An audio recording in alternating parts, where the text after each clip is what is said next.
If you've ever studied education, you already know the heavy hitters. You've probably spent hours poring over foundational theories like Piaget's constructivism, Vygotsky's sociocultural theory, or mapping out lesson plans using Bloom's taxonomy.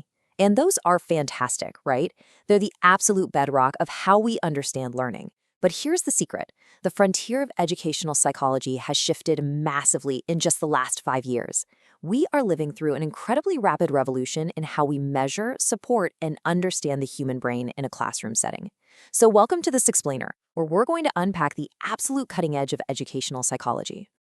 And here is our roadmap for today. We'll look at the overarching forces driving this change, dive into AI and learning analytics, unlock the learning brain, rethink feedback and motivation, and finally look at equity, inclusion, and well-being.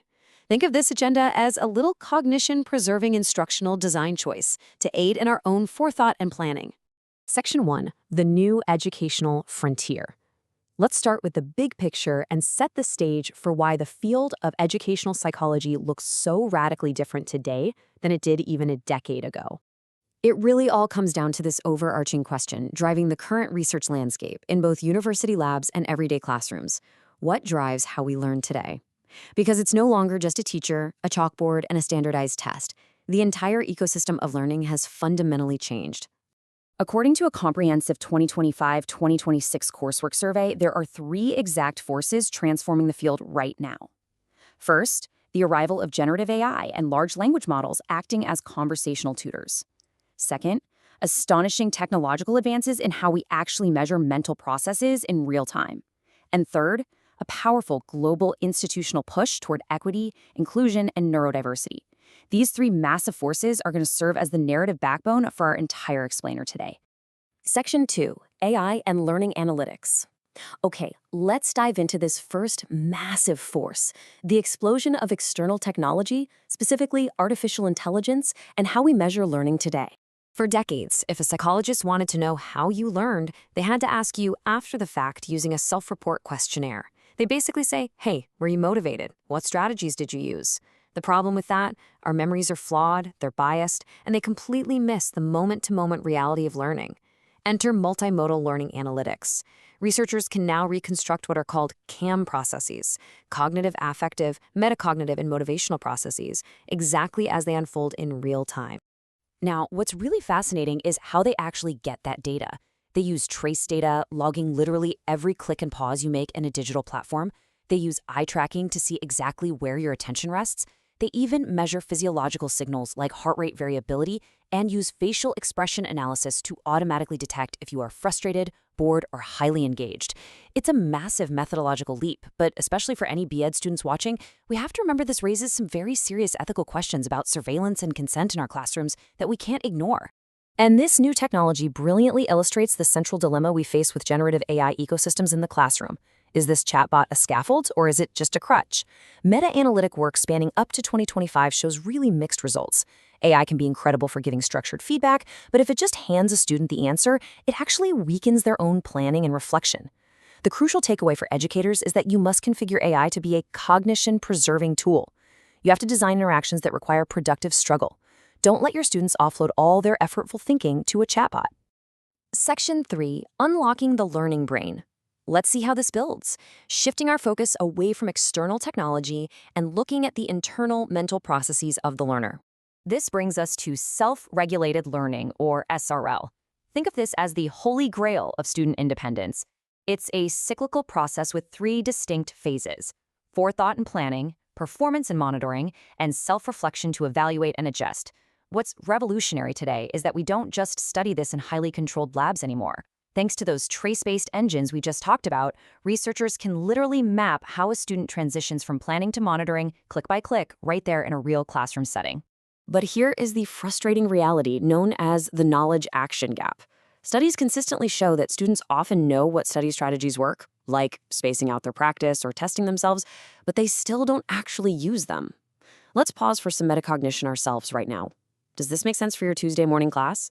Have you ever told students exactly how to study, only to find they just reread their notes anyway? The research tells us that simply teaching a strategy isn't enough. Teachers must actively build structured practice routines into their lessons so students are forced to apply these strategies until they actually become habits. And while we're talking about the brain, we need to do some direct myth busting. Educational neuroscience is a booming field, but it is unfortunately plagued by neuromyths, things like rigid visual or auditory learning styles, or those exaggerated claims about being left-brained or right-brained. Those are scientifically unsupported popularizations. They just aren't backed by the data. Instead, we need to rely on actual evidence-based cognitive neuroscience, spaced practice for long-term retention, retrieval practice, and carefully managing a student's cognitive load. Section 4, Rethinking Feedback and Motivation. Now, what's really interesting about this next section is how the field has entirely flipped its traditional understanding of motivation and feedback.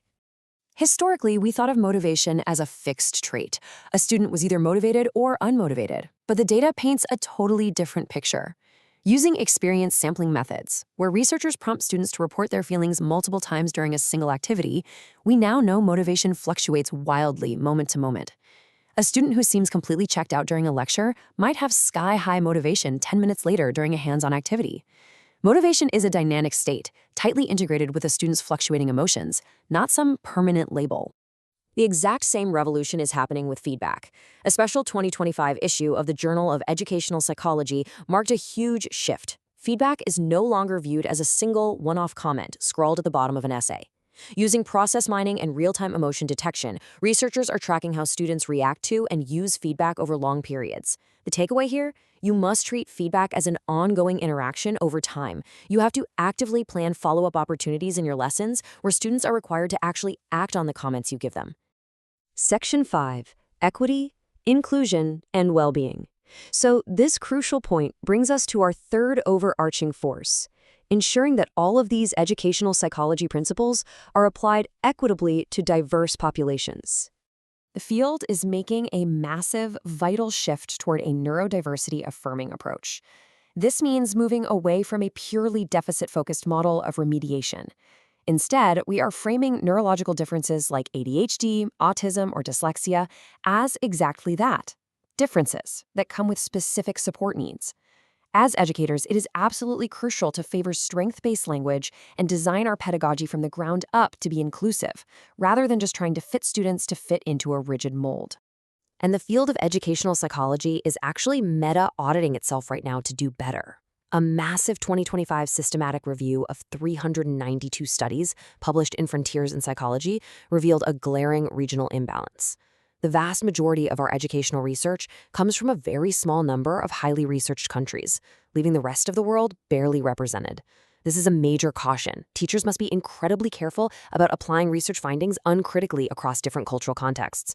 What works perfectly in a lab in one country might not automatically transfer to your specific classroom. Finally, we literally cannot separate learning from mental health. Educational psychologists are increasingly addressing clinical concerns like climate anxiety and problematic technology use right alongside academics. The big shift here? We have to stop treating well-being as a standalone 30-minute lesson on a Friday afternoon.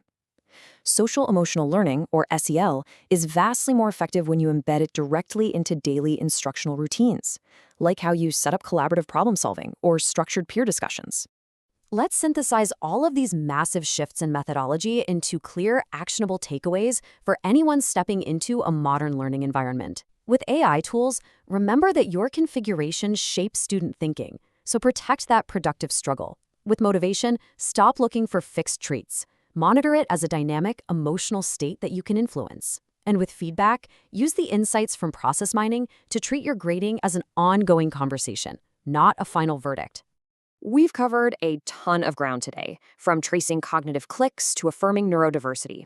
But I want to leave you with a provocative question drawn straight from the latest BEd seminar discussions, something for you to deeply consider as you look at the future of your own classroom in this AI-mediated, highly diverse world. How will you redesign feedback as an ongoing process rather than a single comment? Think about how that one change could completely transform the learning in your space. Thanks for joining me on this explainer. Keep asking great questions, and we'll see you next time.